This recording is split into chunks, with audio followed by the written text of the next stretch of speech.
Bismillah ar-Rahman ar-Rahim. Welcome back. It is exactly 8:37 a.m. News and views right here on Salam Media. Next, we talk with a postdoctoral research at the Humanities Graduate Centre at Wits University, and that is you, Gwinyai Taruvinga, to look at a very, very serious issue. And I think the repercussions regarding this specific partnership is going to be felt all around the world. And that, of course, is China and Saudi Arabia, who have concurred to expand their energy partnership. A very good morning to you. Welcome to the program. Very good morning, Julie. How are you? I'm very well indeed, just a bit worried about this partnership. What does it mean for us in South Africa? Or are we adequately covered as far as BRICS is concerned? So I think the most important thing we need to understand is the global crisis that was sparked by the Russia-Ukraine crisis. And this has caused several challenges for the global community, including South Africa. And I think in South Africa, we see this with the rise in petrol prices that we've witnessed over the last few months. So in terms of whether the African continent and South Africa as well, to see whether we're covered, it's mainly to do with our leadership and what we see with this relationship with Saudi Arabia and China. We see Saudi Arabia as one of the global producers of oil, major producer, and then we also see China as one of the global consumers of oil. So I think it is very worrying for the rest of the world what this relationship means. Okay, so a couple of things pop out at me once you've made that, after your response, is Cyril Ramaphosa obviously has been to Saudi Arabia. Undoubtedly, they have talked about bilateral trade relations in a big way. I do know Saudi Arabia are wanting to become part of BRICS. Does that then suggest that we, in a sense, are safe, that we'll have a good relationship with them, and the issue around gas and oil supplies won't hopefully impact on us? That's the one issue. Then the other issue we have is the relationship between the Saudi and China. We do know that since China has been literally in lockdown because they take the whole threat of COVID very, very seriously, meaning that they haven't been very productive over the past 3 years. Um, Also suggesting that their demand for oil supplies won't be as great. And last but not least, another very important issue is the United States and Saudi Arabia have been at odds since a decision by OPEC Plus group of oil producers, in which Saudi, as they call them, the de facto leaders, have been wanting or have made the decision to cut output even after the Biden administration sought to stay OPEC's hand for a month, obviously with an eye on the US midterm election. It's going to have a huge impact on those midterm elections. So I've thrown quite a few issues: South Africa's role and their relationship with Saudi Arabia, Saudi Arabia wanting to become part of BRICS, the impact on possibly less demand by the Chinese for oil and gas, and now the United States very angry, very, very cross with Saudi Arabia. How is all of this going to play out? So I think I'll try to tie everything together. But I think the one major issue that you mentioned had to do with the role of the United States of America. And we understand that because of President Biden, one of the challenges he's facing is, as you've rightfully mentioned, the midterm elections in November.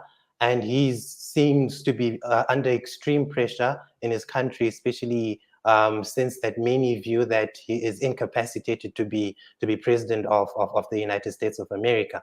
So this has posed a serious challenge for him.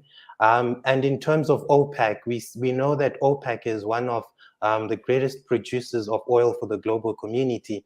therefore meaning that anything that has to do with OPEC has to go through Saudi Arabia. And this is also a historical fact that we need to take into consideration.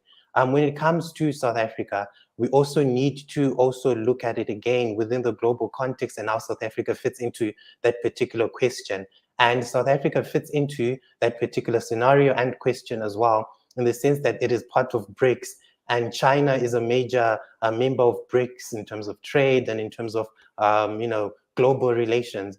And this is something that we need to take into consideration in terms of the overall topic that we're looking at, which is this relationship between China and Saudi Arabia. So as I mentioned earlier, China is a great consumer of oil. Saudi Arabia is a great producer of oil. So which makes this a very, very important relationship. And this would worry the United States of America, because we know that America is not part of OPEC, but one of the things that America tries to do is to have control over the production of oil. So what also is important within this context as well is the fact that the main issue has arisen from the fact that OPEC has decided to cut production by about 2 million barrels. And I think this comes into effect in November. And because, like I said earlier, what's happening in Russia-Ukraine crisis, I think is one of the things that is worrying the Biden administration. Hence, we see these tensions arising between Saudi Arabia and America. And I think this is at the backdrop of all these issues that you've mentioned, which is this relationship between Saudi Arabia and America. Obviously, America is not going to take this lying down. I'm kind of wondering how they're going to retaliate against Saudi, because it's almost like Saudi Arabia has poked America in the eye, have they not, with this action of theirs. Just a few weeks ago, they have suggested that they're going to cut oil production and obviously sales to the United States. And then shortly thereafter, they are in talks with China regarding oil supplies to that country. There's going to be obviously some sort of repercussions or retaliation by America regarding this deal. What do you believe it would be? What would it look like? Okay, so in terms of retaliation, part of the research I've done in preparation for this interview, I found that America, like I said, has always had a very strong relationship with Saudi Arabia. So America supplies arms to Saudi Arabia, and I think they also have very strong trade relations, especially when it comes to oil. So in terms of American retaliation, I highly doubt that it will be something major, because of the fact that these countries have always enjoyed a very strong relationship. And this dates back to a long period and a long historical period from a long time ago, essentially. And there is, believe it or not, I think a very strong relationship between the two countries.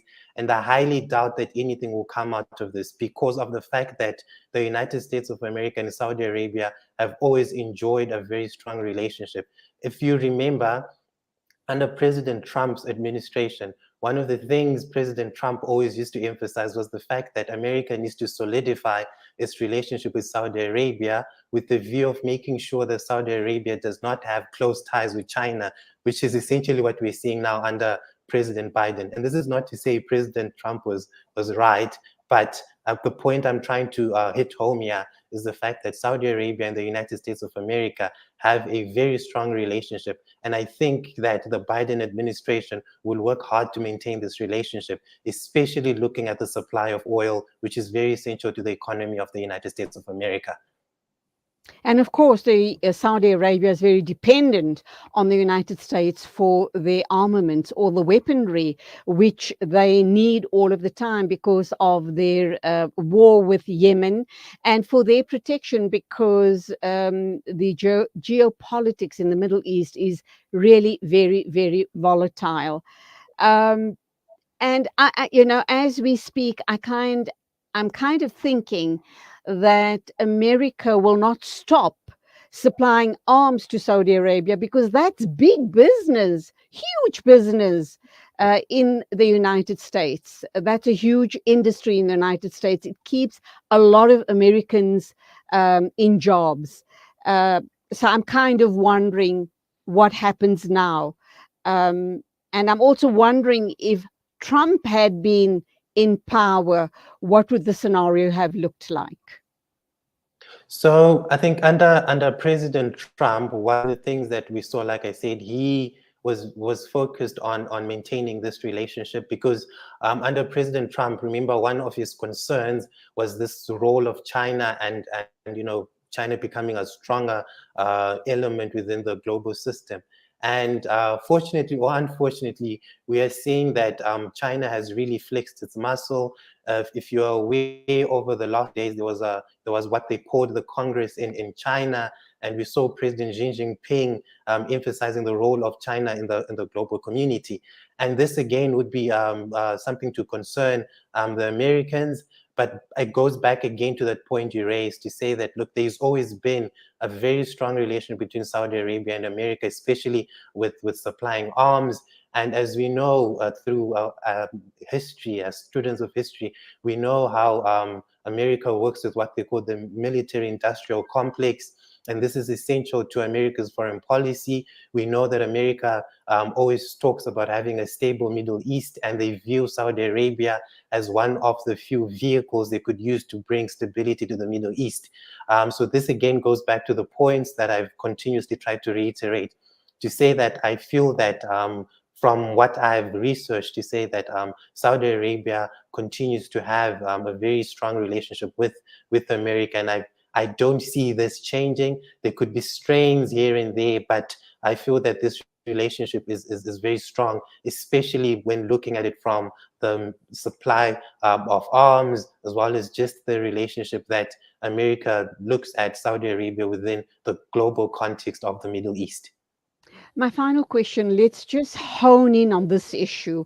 Why do you believe Saudi Arabia has suggested to America that they're going to decrease the amount of oil, the oil production to the United States? There has to be something bigger or more behind that story. Do we know what it is? What is the actual motivation for that statement?